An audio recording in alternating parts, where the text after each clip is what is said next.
Welcome back, everyone. Next up, we have what is certainly one of the most anticipated games of E3 2008, Fallout 3.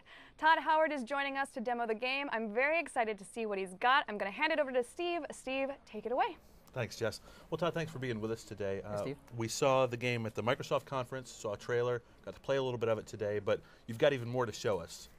We do, at the Microsoft conference, you're really pressed for time, so we like to kind of go through it more in depth. We have a lot of other stuff to show, because the game is really, really deep, so look forward to showing it off today. Great, let's get right to it.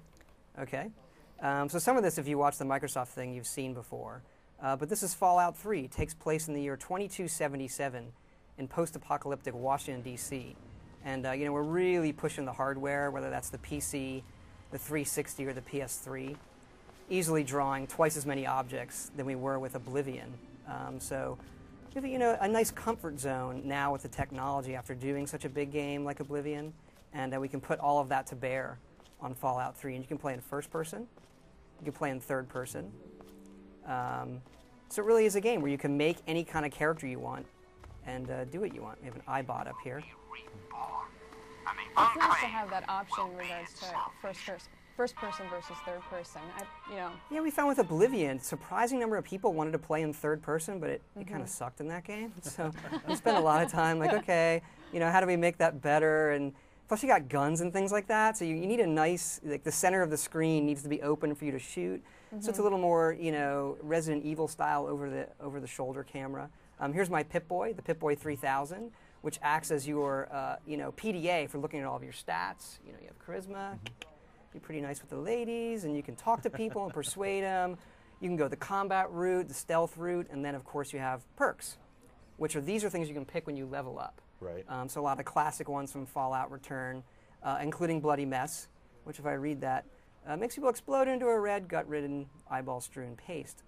So people die just gloriously funny in this game if you have that perk. Right. And then I have lots of items and different weapons you can use to do that. Sniper rifles, things like that. I like the way you've built in a lot of the HUD elements and a lot of the inventory management as part of the game, like it's within the context of the world. We spent probably the first 6 months of the project just on the Pip-Boy. Because this is the kind of game where you have these role-playing elements. You spend a lot of time looking at your own stats, like who am I and what's good about me, going through the numbers, and then how do we make that entertaining? Our joke is that we ran out of places to put pixel shaders, so now we put them on the fonts. Right. So we have, the screen will blur and shake, and here you have radios that you can tune in, like Enclave Radio, which that iBot, the Enclave are the remnants of the U.S. government.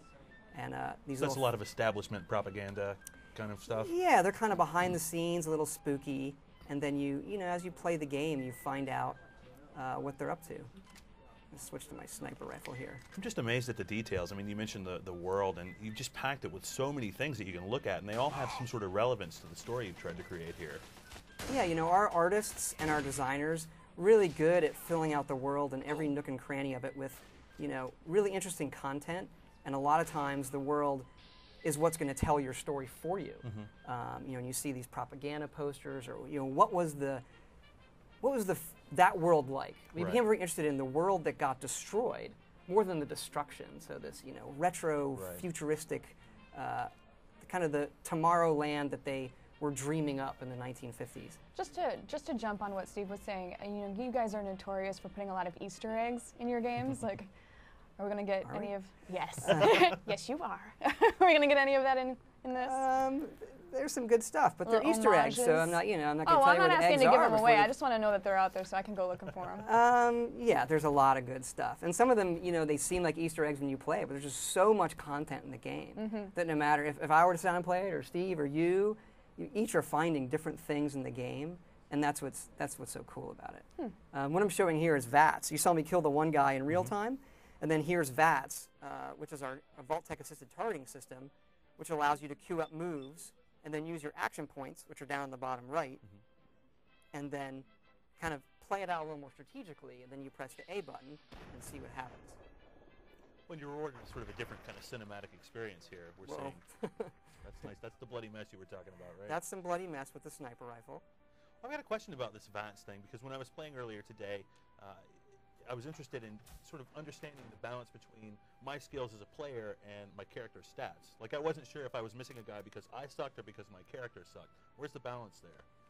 That was really hard for us to strike. So what happens is in VATS, it's purely your character. Okay. You know, that's going to be a numbers game Right. there. In real time, it's a mix. You know, if you can get them in the center of the screen, but also your skill is also going to your skill is going to determine how well you aim a bit, Okay. and then if you press the left trigger or the right mouse button on the PC, your character can aim in and kind of compensate for that skill. Okay. But while you're aiming, you can't run or anything like that. Right. So what you find is as your skill increases, you don't have to rely on the aiming as much. And then your skill also affects how much damage you do. What I'm showing here is all of the aids. I just picked up this Chinese Spec Ops manual, so I can actually read that, and it increases my sneak skill. So there are magazines that you find or books.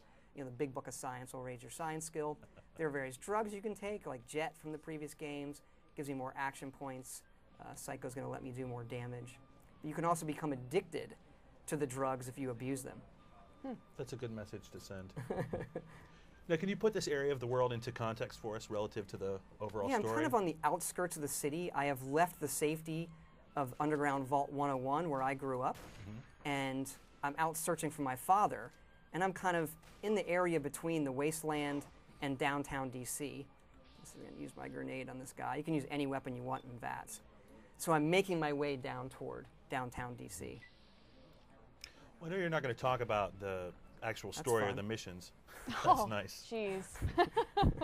Can you explain to us a little bit about who the Raiders are and where they fit in? They're kind of like the bandits of this world. Oh, did I get him? Good. Oh, this missile guy, he always pisses me off. You know, there's no shame in dying in your own demo. Just to go Yeah, ahead and my, get oh, that my out there. legs just got crippled. Take some stim packs. Let me deal with this guy. This is always good. Oh, boy. We had a couple other people come in that got somewhat close to dying in their Yeah, own so demo. this is a Raider camp here with these guys. He's going to switch to his knife. He's smart enough not to try to missile me at a really close range. He wasn't smart enough to see that coming, though. He ran right into that blast. There's a turret Was that up his here. spine that just got pulled out of his back? We do, yeah, you know, there's some parts. Our guy who models, our artist who models all of the gore, he has a sign on his desk for the nausea induction level. So when you walk by his desk, you don't mistakenly see some stuff, his like reference material of these cadavers. This turret up here, you can actually take control of these by hacking into computers. So this uses your science skill. So if you have the right science skill, you can go in and hack into the computers. This is just kind of an intro screen you can skip. And it plays like this modified game of Mastermind, where you're in like the BIOS of the computer looking for what the password might be. You have to, you know, this is actually random, so I usually often fail this. So it's going to show you how many letters in that password that you chose are correct.